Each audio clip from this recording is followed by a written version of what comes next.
If you're someone who works with spreadsheets in an office setting, you are probably familiar with the formula VLOOKUP. For the most part, it serves its purpose, but what if, instead of looking for matches in succeeding columns, you wanted to go backwards? This is Lou from Right Job Solutions, and today we'll talk about the formulas index and match. Say you have a spreadsheet with formulas and you need to fill a new table with info from a different table. But here's the catch. You can't move the columns around because otherwise you'd break the existing formulas. Here we have a table with names and cities, but we're missing the zip code.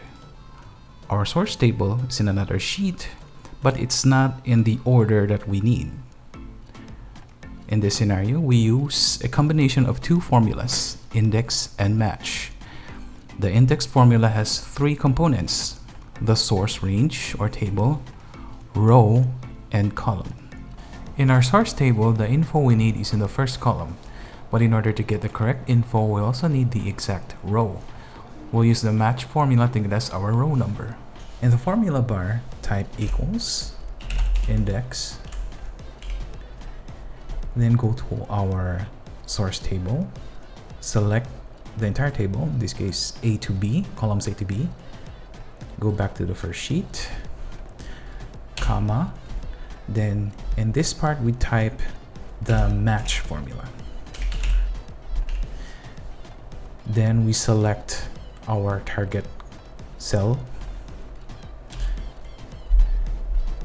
Then we go back to the source table, then select column B, in this case the cities, comma, then 0 to indicate an exact match, close parentheses, comma, then since the info we need is in the first column, in this case A, so we indicate 1 and press enter.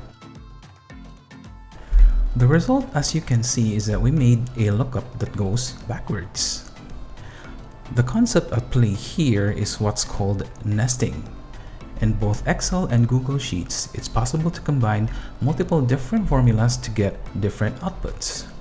Want to see more tips? Subscribe to our YouTube channel for more Excel tips and other office hacks. This has been Lou from Right Job Solutions, and thanks for checking out this video.